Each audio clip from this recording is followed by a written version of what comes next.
Seja muito bem-vindo a ICF Rio de Janeiro, mais uma celebração online. A gente está aqui mostrando um pouco do nosso novo local. Ele está lindo, está maravilhoso, porque a gente está sem coluna aqui, né? Você vê que é um espaço amplo. A gente conseguiu ter esse trabalho na semana passada de tirar as colunas. Foi um trabalho muito delicado, foi muito trabalhoso, mas graças a Deus a gente conseguiu dar espaço. E sem as colunas aqui no meio do salão, a gente vai botar mais pessoas, com mais conforto, com maior visibilidade do local. Então eu estou muito animado, estou com muita saudade e saiba que esse momento de celebração online ele também não é um momento de ficar sofrendo, de ficar, ai meu Deus, é um saco, não. É uma grande oportunidade para a minha vida e para a sua vida, da gente fazer das nossas casas um lugar de adoração, um lugar de novos passos, um lugar de novos inícios com Deus. Então, que a gente volte para celebrações presenciais, mas essa cultura permaneça nas nossas casas. Em toda crise, Deus nos dá uma grande chance, uma grande oportunidade de mudar comportamentos e de se tornar mais semelhante a Ele. E através das celebrações online, a gente pode fazer da nossa casa um lugar de adoração.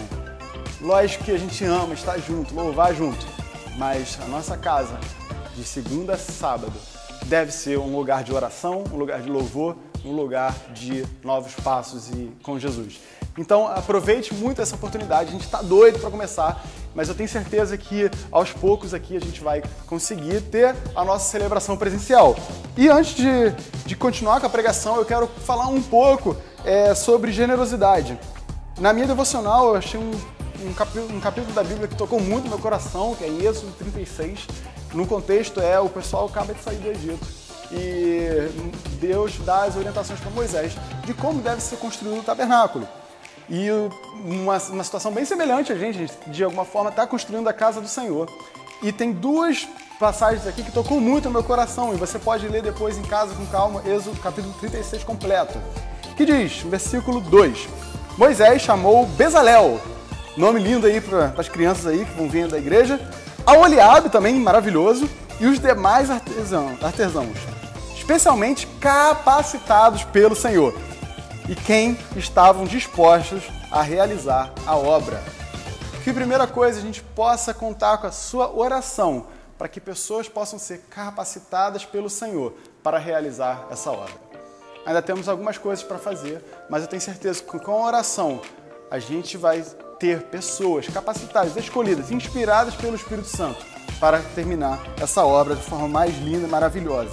E o segundo ponto que tocou muito no meu coração foi o versículo 3 que diz: Moisés lhes deu os materiais doados pelos israelitas como ofertas para a construção do santuário.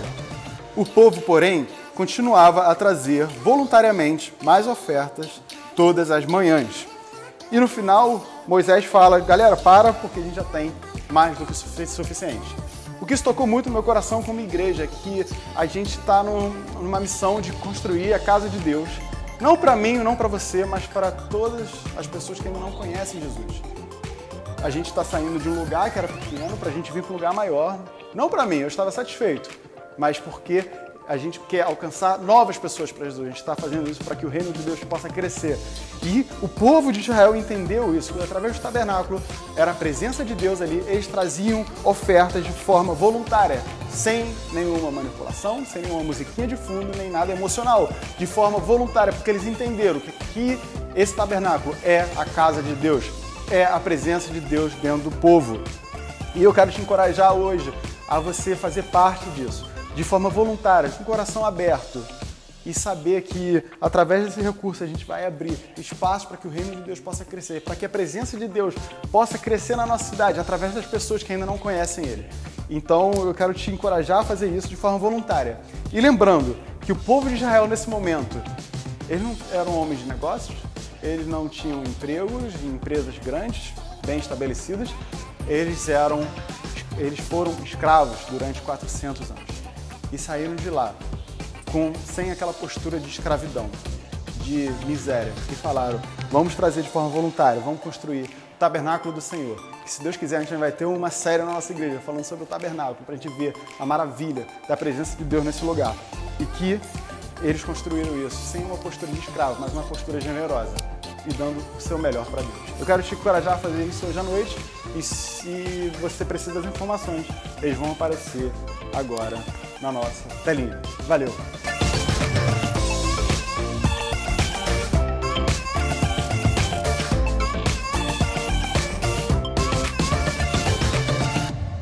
E hoje eu quero pregar uma palavra que tocou muito no meu coração e tem falado muito na minha vida nesse momento que a gente tem vivido de obra, de tanta confusão, de tantos problemas e de tantas situações que às vezes fogem do nosso controle e a gente, com a ajuda de Deus, precisa encontrar uma paz, encontrar um abrigo dentro da vontade dEle.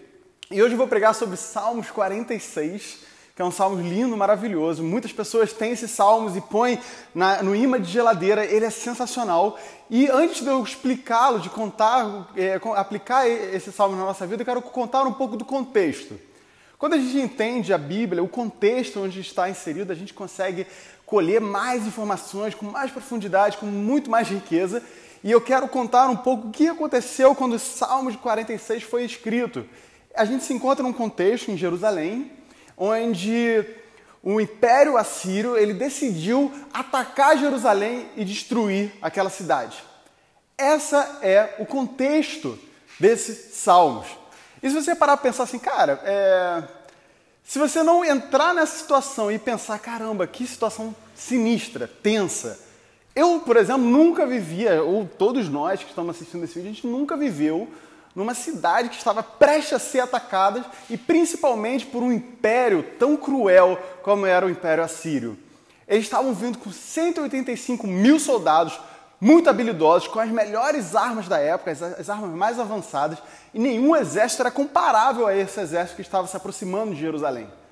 Eram homens cruéis, eram homens que estavam com sangue nos olhos para poder destruir, humilhar e devastar todos os seus inimigos. Então imagina você nessa época, você tem que parar e tentar imaginar o que está acontecendo com as pessoas nesse contexto. E quando a gente entende isso, a gente lê o versículo que fala Deus é bem presente, é socorro presente em meio à tribulação. A gente, no meio desse contexto, se a gente entender que a gente está no meio de uma guerra contra o maior inimigo do mundo, isso traz uma nova vida, uma nova alegria, um novo conforto no nosso coração. O Império Assírio era terrível, ele era horroroso. Além deles serem um povo que lutava de forma brutal, eles também faziam um terror psicológico enorme. Eles faziam um terror psicológico antes, durante e depois da guerra. Eu trouxe umas imagens para vocês de algumas esculturas, alguns desenhos que eles faziam e enviavam aos seus inimigos para mostrar o que eles iriam fazer. Eles torturavam as pessoas, eles, antes de atacarem, mandavam um mensageiro e falavam assim, olha, se preparem, estamos chegando e vão fazer isso com o seu povo. Torturas horríveis. Um povo que pegava as pessoas e descamava a pessoa viva e cortava um pedaço dos corpos e faziam bijuterias humanas para mostrar o seu poder, o seu domínio. Formas de matar pessoas de forma horrorosa, um povo muito cruel. E imagina você nesse contexto, sabendo que esse império, esse exército está prestes a atacar a nossa cidade. E se você entender isso, e entender que em Salmos eles mostram um Deus protetor, um Deus que salvou esse povo há 2.700 anos atrás, é o mesmo Deus que está aqui do seu lado, Ele está aqui e Ele promete a mesma esperança, o mesmo socorro e a mesma salvação. Isso é uma grande alegria para o nosso coração, se a gente entende esse contexto. E ele mostra quem ele é. Quem é esse Deus? Em Salmos 46, versículo 1 diz, Deus é o nosso refúgio e nossa força, sempre pronto a nos socorrer em tempos de aflição. Eu amo essa frase. Essa frase ela é sensacional. Ele está sempre pronto. Ele não foi pego de surpresa. A situação de uma pandemia que a gente tem vivido, ou de uma crise financeira, ou de... até mesmo a gente não conseguia abrir aqui o mais rápido possível, a gente acreditava que ia abrir em novembro, início de novembro, a gente ainda continua na celebração online. Embora essa crise, Deus não foi pego de surpresa. Deus não é o Deus que está sentado lá, esqueci de você, caramba, eu tenho que fazer alguma coisa agora rapidinho. Não, Deus está sempre pronto a nos socorrer. E essa frase, sempre pronto a nos socorrer, em português ela já é muito linda, ela já tem um sentido sensacional no nosso coração. Mas se a gente vê no texto original, em hebraico, são duas palavras que descrevem essa frase, que é nimsa, meod. Nimsa em hebraico significa ser descoberto, ser vivenciado, ser experimentado. Não tem como descrever Deus. Nesse caso, a gente precisa experimentar a presença dele, experimentar o que ele tem pra gente. Se eu contar para vocês sobre as ilhas gregas, a maravilha que Deus criou, a claridade da água, o vento, as comidas, tudo que Deus fez naquele lugar, você pode ficar, uau, que legal, mas você só vai poder entender 100% a partir do momento que você for para lá e vivenciar a glória de Deus naquele lugar. Muitas pessoas já me explicaram, já contaram como que Foz do Iguaçu. Nunca fui lá, tenho muita vontade de ir, mas fala que as cataratas do Iguaçu são lindas, maravilhosas. E eu só vou poder um dia entender a grandiosidade dessa criação de Deus. A partir do momento que eu estiver lá e ver a força daquelas águas, a grandiosidade, a amplitude daquela criação de Deus e falar, caramba, como Deus consegue criar um negócio tão tremendo. E a gente, da mesma forma que a gente precisa vivenciar lugares, comidas, experiências, em diversas situações a gente precisa ter essa experiência com Deus, e é isso que esse versículo está dizendo. É nimsa, você tem que ter uma experiência com Deus. E essa é a minha oração para você e para mim hoje, que hoje à noite, dentro das nossas casas, a gente possa ter uma experiência com o nosso Senhor. O mesmo Deus que livrou o povo de Israel há 2.700 anos atrás, é o mesmo Deus que está aqui e hoje do seu lado. Quando você sabe disso, ninguém pode tirar do seu coração. E a segunda palavra é meod, que em hebraico descreve a presença de Deus, a abundância excessiva, muito mais, abundantemente mais da presença de Deus. Não tem como descrever em palavras, abundantemente mais e muito mais. Em outras palavras, esse versículo significa para a gente que em tempos de aflição, Deus transborda com a sua abundância excessiva, proteção, provisão e força. Isso é uma coisa tão linda quando a gente entende o contexto de um salmo e fala, caramba, quantas promessas Deus tem para a nossa vida. O povo de Israel estava numa situação que a gente nem consegue imaginar. Mas ele promete para aquele povo que está sendo ameaçado pelo maior exército do mundo, nesse tempo de aflição, o Deus transbordará com a sua abundância, excessiva proteção e provisão. Esse é o nosso Deus. E o que significa isso para você hoje? No nosso contexto que estamos debaixo, a gente não está vivendo nenhum tipo de aflição, nenhum tipo de ameaça, de uma guerra, de um povo que está querendo dominar a gente, destruir, humilhar a gente. Mas quantas pessoas sabem, quantos de nós sabemos que vivemos constantemente aflitos, aflições, confusões, e sabemos que estamos sofrendo muito. A gente tem sofrido muito por causa da nossa família. Quem tem aqui uma família complicada? Por causa do nosso trabalho. De repente você tem um trabalho complicado, seu trabalho fragilizado, agora em especial por causa da crise. Quem está aqui com medo da criação dos nossos filhos num mundo que a gente não sabe como vai ser? Quem aqui tem passado por diversas ameaças que têm tirado o nosso sono e tem trazido grande ansiedade, desespero? O que significa para você essa proteção de Deus? Essa força que Ele promete, essa fortaleza, Ele é a nossa rocha, Ele é o domínio desse mundo, Ele é o nosso provedor, Ele é que cuida da gente. E o que isso significa quando nós estamos ansiosos? E o que significa quando nós sabemos o que será da manhã, quando nós sabemos que vai acontecer com a nossa vida? O que significa Deus como protetor, como salvador, frente a uma grande pandemia, onde a gente não se sente seguro, onde os nossos trabalhos estão fragilizados, onde a nossa economia não sabe onde vai parar, ou não sabe como que vai ser a relação de amor entre as pessoas, de o que vai acontecer com toda essa situação. O que significa um Deus protetor, um Deus que livra, um Deus que cuida, quando o seu casamento está sendo terminado? O que significa quando a sua fé não é tão forte como era antigamente? O que significa é que o nosso Deus é exatamente aquilo que você precisa em meio à sua necessidade. E Meod, Ele é ainda muito mais daquilo que você pode imaginar e pensar. Esse é o nosso Deus. Nimsa meod, ajuda bem presente na tribulação. A bondade de Deus, ela não pode ser descrita. Você tem que ter uma experiência real com esse Deus. Uma experiência genuína. Sentir a bondade dele através dos momentos de crise, através dos momentos de alegria e saber que Deus é por nós. E essa é a presença dele que eu oro para que a nossa igreja entenda frequentemente, diariamente, a gente possa deleitar na presença de Deus e perceber que ele é por nós. Quem é esse Deus? O que é Deus nos momentos de dificuldades? Você está ansioso? Se você está ansioso hoje, que Deus seja a sua paz. Se você está machucado, Deus é aquele que te conforta, que te cura. Deus é aquele que, na sua falta, é a sua provisão excessiva, precisa. Ele te dá tudo aquilo que você precisa. E se você pecou contra esse santo de Deus, se você fez de forma ativa e falou, eu te rejeitei, eu te machuquei, eu te blasfemei, esse mesmo Deus é o Deus que te salva, é o Deus que te justifica. E se você se sente com falta de fé, se falta de esperança, saiba que Deus é essa luz no meio da escuridão, que traz uma nova perspectiva, uma nova alegria. Esse é o nosso Deus. Esse é o Deus que, em meio à tribulação, é a nossa rocha, a nossa fortaleza e o nosso escudo.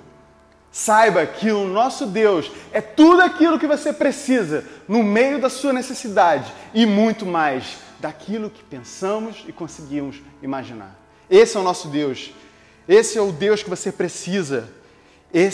Ele sabe exatamente aquilo que você precisa. Salmos 46, versículos 6 e 7 diz: as nações estão em confusão. Se a gente olha o mundo hoje, é exatamente esse versículo. E seus reinos desmoronam. A voz de Deus troveja e a terra se dissolve. O Senhor dos exércitos está entre nós. Que declaração linda, maravilhosa. E quando a gente olha, quem é Jesus? Quem é Jesus no meio disso? Jesus, antes de nascer, era chamado de Deus Emanuel, Deus conosco. A partir desse momento, Deus não mostra somente o seu amor do céu, cuidando da gente lá de cima, mas Ele também envia seu Filho Jesus mostrando o seu amor aqui na terra. O único, justo, aquele que morreu por nossos pecados, assumiu todos os erros, Ele era o único justo, para que a gente possa, hoje, ter um relacionamento com Deus. Olha que coisa mais linda. Esse é o Deus que sabe que tudo que a gente precisa e a gente pode encontrar paz no Senhor dos Exércitos, porque Ele está aqui hoje, o mesmo Deus que salvou o povo de Israel há 2.700 anos atrás, é o Deus de Jacó, é a nossa fortaleza. O que eu amo desse versículo que é Deus de Jacó. A gente fez uma série na nossa igreja falando sobre Jacó, um homem enganador, um homem ruim, pecador, e Deus se mostra aqui como Deus de Jacó, o Deus do pecador, é a nossa fortaleza.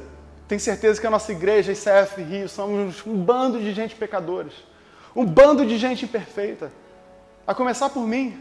Todos nós imperfeitos, cheios de pecado, mas Ele se mostra como seu Deus e a sua fortaleza. Somos uma igreja imperfeita, mas louvando, buscando, dando passos para se tornar mais semelhante a um Deus que é perfeito, real e vivo. E é o mesmo Deus de há 2.000 anos atrás. Hoje, Ele promete ser o Deus no meio da aflição, socorro pronto. E Ele é o nosso Deus, Deus grande, perfeito. Um Deus que é suficiente para reger o mundo e também amável o suficiente para cuidar de cada detalhe. Salmos 46, 8 diz: venham e contemplem as gloriosas obras do Senhor. Vejam como Ele traz destruição no mundo. Veja como Deus consegue reger o mundo, ao mesmo tempo que Ele é gigante. Ele é amável. Ele se importa contigo e se importa com cada detalhe, com cada fio de cabelo da sua cabeça. Ele sabe para onde vai e qual momento ele vai cair.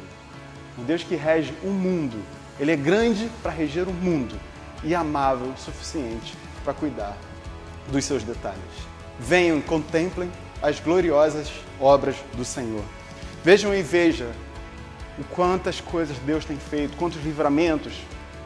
Volte às primeiras experiências com Deus e você vai perceber começar a contar, desde o momento que você conheceu Jesus até hoje, vai saber quantas coisas Deus fez para você, quantos livramentos, quantas provisões, quantas experiências, e a gente não pode se esquecer disso, a gente tem que aprender a contar quantas coisas Deus fez na nossa vida e ser gratas por ela, e saber que o nosso tempo ainda não acabou.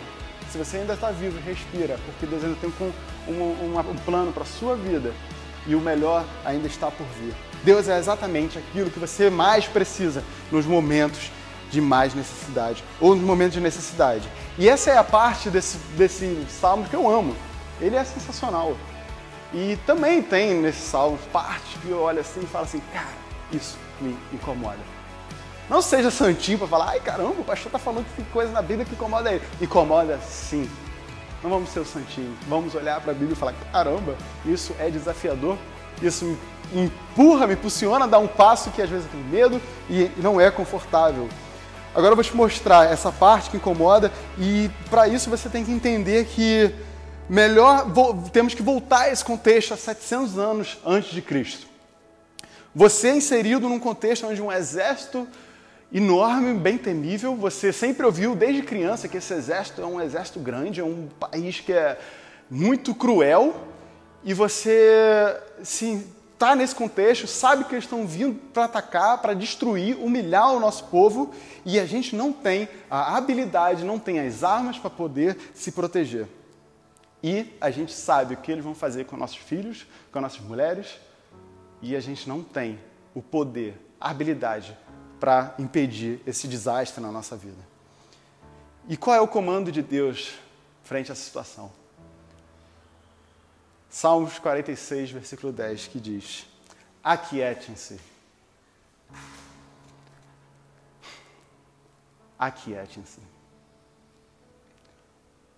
E saibam que eu sou Deus. Tudo que você valorizou, tudo que você construiu, tudo que você batalhou sua vida inteira, sua casa, seu trabalho, sua família, vai ser destruído de uma hora para outra, de um exército furioso, temível. E Deus te fala para ficar quieto. Isso é uma coisa que me incomoda, vou ser bem sincero, isso é uma coisa que me incomoda, porque eu não sou uma pessoa que gosta de ficar quieto, eu gosto de agilizar, gosto de fazer coisas na minha vida, gosto de organizar, gosto de produzir. É uma grande batalha lá em casa, eu e Lisa, para tentar ficar um dia de descanso e um dia na presença de Deus. Porque para mim esse dia é um dia que eu posso fazer muitas coisas, mas tento permanecer num comando que Deus me dá de descansar um dia na semana para estar na presença dele.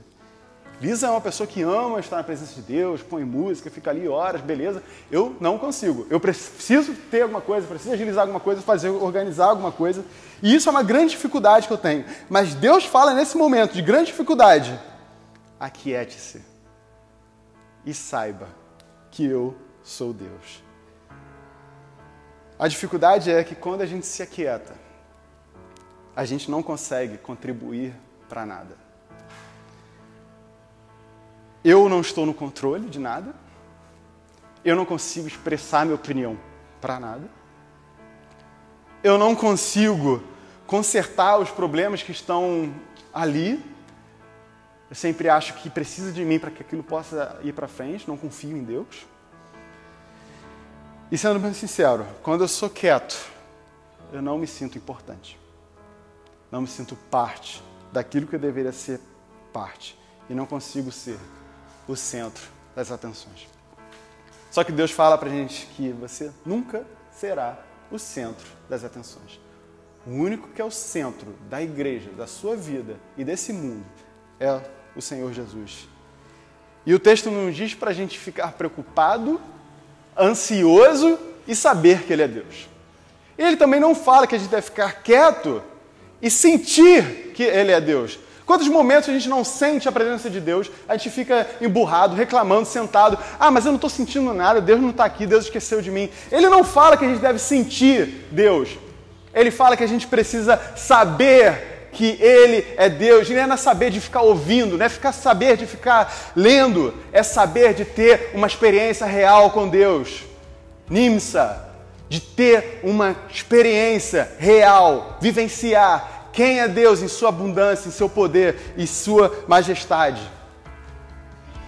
É isso que Deus fala.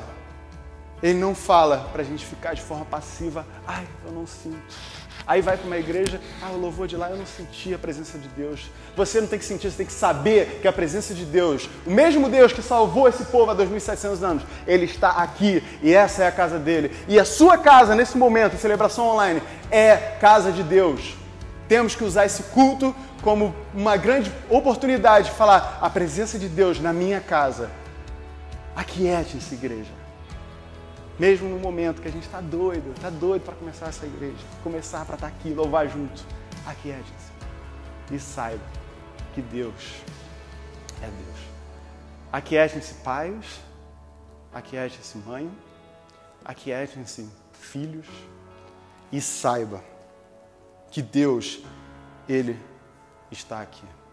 Em hebraico essa palavra é rafá, aquietar-se é a palavra rafá que significa relaxar, ficar quietinho, literalmente tirar um tempo para descansar.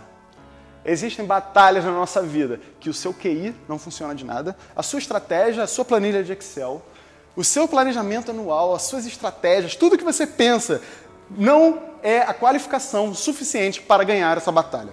Existem batalhas que somente o Senhor é capaz de vencê-la. E o nosso Deus é grande. Ele é grande para reger todo esse mundo. E Ele é amável o suficiente para saber de cada detalhe da sua vida e controlá-lo e levar você no lugar que Ele quer que você vá. Finalizando essa história. O que aconteceu com o povo de Jerusalém? Eles estavam prestes a ser atacados. E você pode ler essa história em 2 Crônicas 32 e em 2 Reis, capítulo 19. São a mesma história, com duas versões diferentes. E o que aconteceu naquela história quando a gente sabe que Deus está sempre pronto a nos ajudar e que Deus é tudo aquilo que a gente precisa no momento de maior necessidade. E Deus rege esse mundo e Ele também é amável o suficiente para saber de cada detalhe da sua vida. O que acontece? O que acontece nessa história? O rei Ezequiel, o rei de Jerusalém, fez uma oração. E esse Deus que está sempre pronto a nos ajudar, o que acontece? O que ele faz? Quando o rei orou, o nosso Deus enviou um anjo. Um anjo. Isso é uma parte muito emocionante dessa história. Ele envia somente um anjo contra 185.000 soldados, armados até os dentes. E ele envia somente um anjo. Não mandou uma legião de anjos, não mandou a tropa de elite celestial. Ele só mandou somente um. Por que ele faz isso? Porque o nosso Deus é exatamente aquilo que você precisa no momento de mais dificuldade ou em qualquer momento da sua vida. E Ele é muito mais daquilo que a gente pensa e imagina. E Ele é grande o suficiente para reger esse mundo, mas também é amável para cuidar de cada detalhe. Somente um anjo. E o que você precisa hoje? De repente você precisa hoje somente um toque de Deus na sua vida. Um toque, um segundo, uma voz de Deus para que toda a sua história possa ser transformada. De repente você precisa de um anjo que batalhe por você as suas batalhas. De repente você precisa de um louvor, uma música que vai te inspirar e vai te levar junto à presença de Deus. Você de repente precisa de uma oferta de sacrifício. Ou você precisa de uma oferta, uma oração respondida. Ou você de repente precisa de uma palavra, uma pregação e de repente um momento na presença de Deus. Aquiete-se, igreja. Aquiete-se, pai. Aquiete-se, mãe. Aquiete-se todos que estão em apuros. E saiba que o nosso Deus, Ele é gigante. Ele rege todo esse mundo. E sabe de cada detalhe da sua vida. Salmos capítulo 46, versículo 10, que diz, na segunda parte, serei honrado entre todas as nações e serei honrado no mundo inteiro.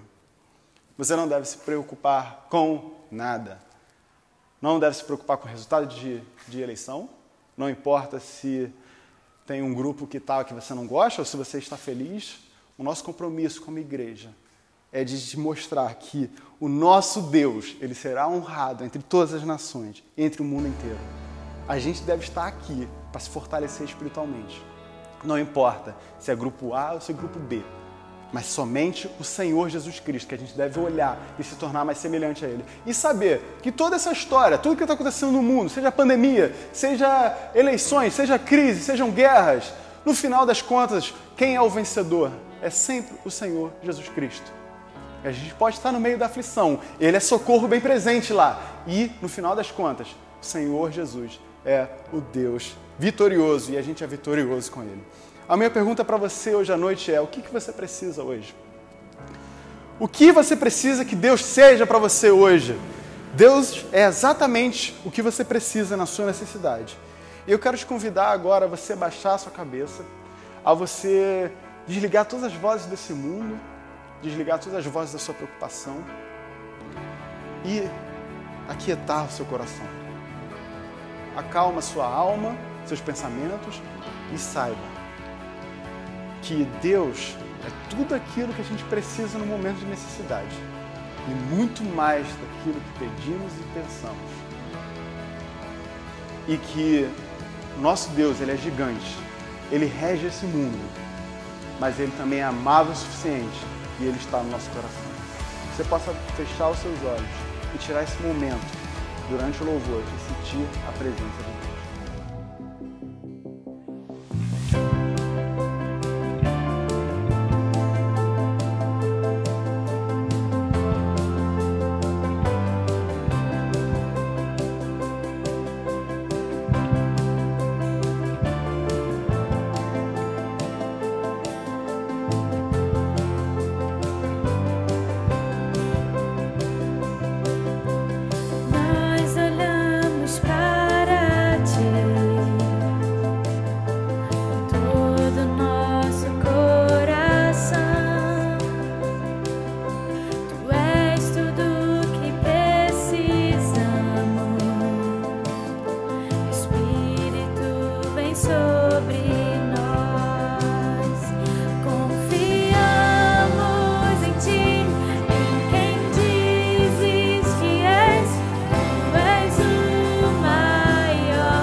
és maravilhoso, Senhor. Tu és o dono das nossas vidas.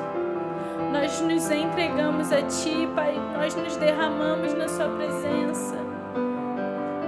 Nós confiamos nossa vida a Ti, Senhor, porque é o Senhor quem luta por nós. Vamos cantar. Vamos gritar, vamos cantar.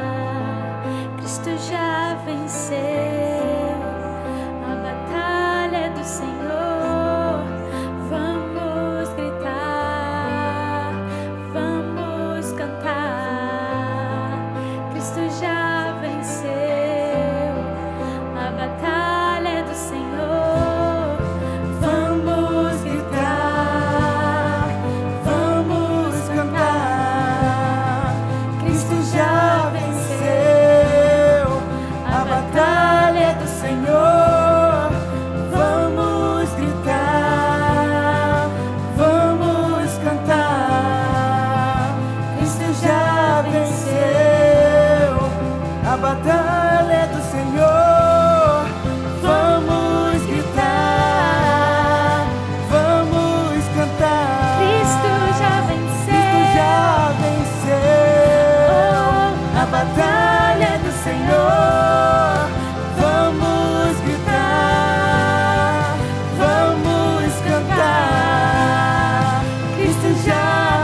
ó Deus. Os gigantes cairão, pois tu lutas por nós, não há outro igual a Deus.